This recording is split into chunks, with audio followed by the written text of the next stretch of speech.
The first San Francisco school teachers' strike in nearly 50 years ended late last week, but not before the teachers' union demanded that parents not homeschool their kids as union members walked the picket line. Once again, their demand called into question the role of teachers and parents in education and the expenditure of taxpayer dollars. Well, here to set us straight is Erika Donalds, America First Policy Institute Chair of Education Opportunity. Erika, it's good to talk with you again. So the teachers union, the United Educators of San Francisco, contend that this was all about the school district sending out at-home instruction packets to parents, a tactic they said would maintain attendance-based funding for the government. So what do you believe this was all about? Well, certainly for the teachers unions, they don't want any benefit to come to families, and they don't want the students to be learning because that takes away their power of this strike. You know, a monopoly is only existing because parents do not have other options. If the money followed the child today, the strikes would be ended tomorrow. Unfortunately, parents don't have any other options, and teachers unions are holding children's learning hostage, even as our kids are not proficient in math and reading. They're already behind, and this is not serving kids, it's only serving the adults. Well, they're behind, and the teacher base pay in San Francisco is $103,000 a year. That may seem like a lot to most Americans. However, I will point out the cost of living in San Francisco is about 65 to 70% higher than the national average. So we can understand a bit the UESF's demand for a 9% salary increase. However, a portion of their union dues goes to state and national union affiliates that end up funding progressive activist organizations like the Our Future and 1630 funds. What are your thoughts on teacher union political activism on issues unrelated to education? Well, that's exactly right. The teachers' unions are acting as far left radical advocacy organizations, especially with the money that they're doling out to these policy shops and to advocacy for these radical ideas that parents do not agree with. However, right, what they're not doing is putting more money into developing our teachers to ensure that they're prepared to teach reading and math in our classrooms and increase the proficiency of our students. There's definitely a mismatch there of what parents and stakeholders, taxpayers are looking for and what teachers unions are investing their time and resources in.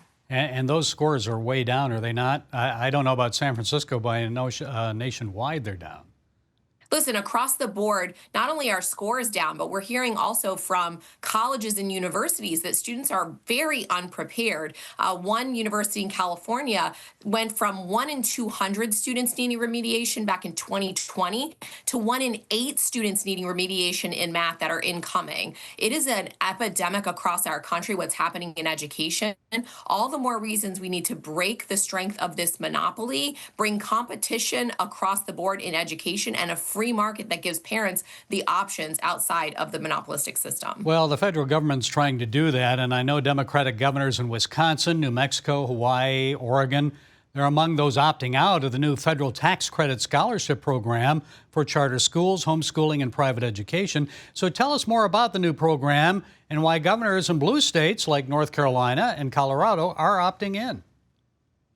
Listen, Trump is the school choice president. He signed in the One Big Beautiful Bill Act the first ever federal tax credit scholarship program. Now, this is private money. Donors can give a dollar for dollar tax credit funds, $1,700 to scholarship funding organizations. Those scholarship funding organizations, with the permission of their states, can turn around and use those funds for scholarships, homeschool expenses, online courses, curriculum, tutoring, special needs services. We need families to pressure their own governors to opt into this program. I don't care if you're a blue or a red state. This money is for students and families to give them what they need, and it doesn't take anything away from the budgets of the states. Every single governor should be taking advantage of these additional funds. Well, I'm sure the teachers' unions are pressuring those governors not to opt in, and the number of homeschooled children has nearly doubled in the past 6 years to at least 4 million nationwide. Overall, public schools lost as many as 3 million students from the fall of 2019 to the fall of 2025. So do you expect this shift to continue, and why? You're absolutely right. Homeschooling is the fastest growing sector of education. Not only that, though, double the number of parents would be homeschooling if they had that option, if it was financially feasible, if they had the time or could stay home. And so we see parents really wanting to hold on to more control over their children's education. And that's why education scholarship accounts and now this federal tax credit scholarship program are so popular among both Republicans, Democrats, and independents because parents want to be in the driver's seat. They understand one size does not fit all. They want to customize their students' education and make sure they're set up for success and achieving their own American dream. Education and parental rights was the big issue that contributed to the election of Glenn Youngkin here in Virginia as governor in 2021. But the importance of that issue seemed to wane in the election last November, especially here in Virginia, also in New Jersey. So what happened there? To what extent do you think parental rights will be resurrected as an issue of concern in the congressional elections later this year? I definitely see families voting with their feet when it comes to school choice. You see this mass influx into Florida, for example, and I hear from a lot of families saying they want to move to a state where they have education choice. Unfortunately, we didn't see it really showcased in those elections, but it's also up to us to make sure parents know what the differences of opinion are in Republicans and Democrats when it comes to school choice. This is a great opportunity with the federal tax credit scholarship to make that an issue in elections when governors do not opt in, and that families are losing out on the opportunity for these funds in their states. Well, I guess it's all about freedom and what's right for your child. Okay, Erika Donalds, thank you for your time and for setting us straight today. We appreciate it. Thanks for having me.